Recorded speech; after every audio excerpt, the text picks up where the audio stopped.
अनंत अंबानी यांनी मुख्यमंत्री देवेंद्र फडणवीस यांची भेट घेतलेली आहे। वर्षा शासकीय निवासस्थानी त्यांनी उशिरा रात्री मुख्यमंत्री देवेंद्र फडणवीसांची भेट घेतली असल्याचं कळतंय।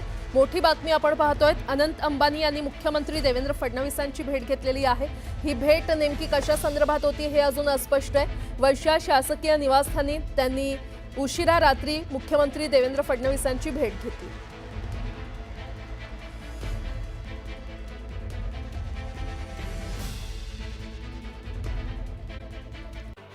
मुंबईसह राज्यात पावसाचा जोर वाढलाय। मुसळधार पावसामुळे पूर पाणी तुंबण्याच्या घटना घडतायत। पावसाचा जोर पुढील 5 दिवस कायम राहणार आहे आणि हवामान खात्याने पुढील 5 दिवस मुसळधार आणि अतिमुसळधार पावसाचा इशारा दिलाय। सोमवारी पावसाने दिवसभर मुंबईला चांगलंच झोडपून काढलं। या पावसामुळे बऱ्याच परिसरातील सखल भागात पाणी तुंबलं असून रस्ते वाहतुकीला फटका बसलाय। परिणामी महाराष्ट्रातील अंबा, कुंडलिका आणि पाताळगंगा या प्रमुख नद्या इशारा पातळीवरून वाहत आहेत। तसंच उल्हास नदीच्या पाणी पातळीत वाढ झाल्यानं सावधानतेचा इशारा देण्यात आला। ठाणे जिल्ह्यातील शहरी भागासह ग्रामीण भागात पावसाने दमदार हजेरी लावली आणि त्यामुळे गेल्या 3 ते 4 दिवसांपासून उकाड्याने हैराण झालेल्या ठाणेकरांना दिलासा मिळालाय। जिल्ह्यामध्ये गेल्या 24 तासात 35.6 मिलीमीटर इतक्या पावसाची नोंद करण्यात आली आहे।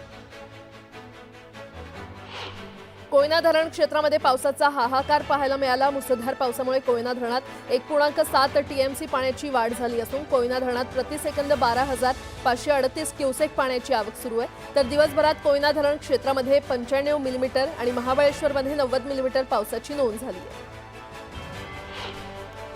कोल्हापूरच्या राधानगरीत मुसळधार पावसामुळे मौजे चौक गावातील पूल वाहून गेलाय। मौजे चौकातील पूल वाहून गेल्यानं पुलावरील वाहतूक पूर्णपणे बंद करण्यात आली आहे। सातारा जिल्ह्यातील पश्चिम घाट परिसराला पावसाने झोडपून काढले। पावसामुळे कोयना नगर तोरणे रस्त्यावर दरड कोसळली तर कोयना नगर जवळ एसटी नाल्यात अडकल्यामुळे 8 प्रवासी जखमी झाले। दरम्यान कराड चिपळूण मार्गावर देखील पाणी आल्यामुळे वाहतूक पूर्णपणे बंद करण्यात आली आहे। रायगड जिल्ह्यातील 2 नद्यांनी इशारा पातळी गाठलेली आहे। नागोठणे शहराजवळील आंबा नदीने इशारा पातळी ओलांडली आहे आणि त्यामुळे नागोठणे शहराला जोडणारा हा पूल वाहतुकीसाठी बंद करण्यात आला। मुंबई गोवा महामार्गाची पहिल्याच पावसात दैना उडाली आहे। मुसळधार पावसामुळे रत्नागिरी जिल्ह्यातल्या खेडमधील भरणे नाका परिसरातील अंडरपास पाण्याखाली गेलेत। 7 ते 8 फूट उंच असलेले अंडरपास पूर्णपणे पाण्याने भरलेले आहेत आणि त्यामुळे अंडरपासला लागून असलेला महामार्ग देखील खचलाय। मुंबई गोवा महामार्गावरील कळमणी येथील रस्ता खचलाय। वाळंजवाडीतील ओढ्यावरील पुलाच्या दोन्ही बाजूच्या कठड्याला तडे जाऊन रस्ता खचू लागलाय आणि त्यामुळे मुंबईकडून गोव्याच्या दिशेने जाणाऱ्या वाहतुकीला धोका निर्माण झालाय। संगमेश्वर तालुक्यातील मागजन बाजारपेठेतील पाणी 1.5 ते 2.25 फुटाने वाढलं। सद्यस्थितीमध्ये बाजारपेठेत 5.5 ते 6 फूट पाणी असून व्यापाऱ्यांचं सर्व सामान दुकानांमध्ये अडकलं तर गड नदीचं पाणी बाजारपेठेत शिरल्यानं व्यापारी हवालदिल झाले। संगमेश्वरच्या धामणीतील एका घरात कमरे एवढं पाणी साचलं आणि त्यामुळे घरातील 4 ते 5 लोक आणि 2 लहान मुलं अडकली होती। दरम्यान ग्रामस्थांनी प्रसंगावधान राखत अडकलेल्या ग्रामस्थांना बाहेर काढलं। ग्रामस्थ आणि पोलिसांच्या मदतीने सर्वांना सुखरूप बाहेर काढण्यात आलं। मुंबई गोवा महामार्गावरील संगमेश्वर शास्त्री पूल इथे दरड कोसळल्यामुळे महामार्ग बंद झाला। दरड कोसळून महामार्ग बंद होण्याची ही 3री वेळ आहे। दरम्यान येथील जमिनीला तडे गेल्यानं 3 घरांना धोका निर्माण झाला। सांगलीमध्ये 2 दिवसात मुसळधार पाऊस बरसल्यामुळे तासगावमधील येरळा नदीच्या पातळीत वाढ झालेली आहे आणि त्यामुळे तांदळे वस्तीवरील पूल हा पाण्याखाली गेलाय। हा पूल पार करताना मेंढरांचा कळप नदीमध्ये वाहून गेला। मेंढरांना वाचवताना मेंढपाळ देखील नदीत वाहून गेला। अखेर स्थानिकांच्या मदतीमुळे मेंढरू आणि मेंढपाळाला वाचवण्यात यश आलं। मुंबई गोवा महामार्गावरील परशुराम घाटातील संरक्षक भिंतीची माती पाण्याच्या प्रवाहात वाहून गेली आहे। दरम्यान डोंगरातून येणाऱ्या पाण्याच्या प्रवाहामुळे परशुराम घाटातील गॅबियन वॉल ढासळण्याची भीती व्यक्त होते। संगमेश्वरमध्ये मुसळधार पावसामुळे जमीन खचली। धामणी गोळवलीतील डोंगर भाग खचल्यामुळे डोंगराखाली असलेली विहीर मातीमुळे भरली तर डोंगराखाली असलेल्या पोफळीच्या बागेचं मोठं नुकसान झालं। रायगड जिल्ह्यात पावसाचा जोर कायम असून रायगड जिल्ह्यातल्या नद्या तुडुंब भरून वाहत आहेत आणि त्यामुळे नागरिकांना सतर्कतेचा इशारा देण्यात आला आहे। हिंगोली शहरासह परिसरात जोरदार पावसाने हजेरी लावली। गेल्या 5 ते 6 दिवसांपासून दडी विश्रांती घेतलेल्या पावसाने पुन्हा हजेरी लावली आणि त्यामुळे आता पेरण्यांना गती मिळणार आहे। मुंबईच्या उपनगरात जोरदार पाऊस झाला। वादळी वाऱ्यामुळे बोरिवली पश्चिममधील शिंपोली परिसरात झाडं उन्मळून पडल्याच्या घटना घडल्या। अंबरनाथच्या ग्रामीण भागातील चामटोली परिसरात नदी नाले दुथडी भरून वाहत आहेत। ज्या ठिकाणी महालक्ष्मी एक्सप्रेस अडकून पडली होती त्याच भागांमध्ये उल्हास नदीच्या उपनद्यांना मोठ्या प्रमाणात पाण्याचा प्रवाह आहे। मुसळधार पावसानंतर कल्याण शीळ मार्ग पाण्याखाली गेलाय। रस्त्याला नद्यांचं स्वरूप आल्यानं अनेक कार पाण्यात तरंगताना दिसल्या, त्यामुळे वाहतुकीचा वेग मंदावला। रत्नागिरी चिपळूणहून कराडकडे येणारी वाहतूक पर्यायी मार्गाने वळवण्यात आली आहे। कराड चिपळूण मार्गावरील वाजेगाव जवळील पुलाचा भराव वाहून गेलाय आणि त्यामुळे अवजड वाहनांची वाहतूक पूर्णपणे बंद करण्यात आली।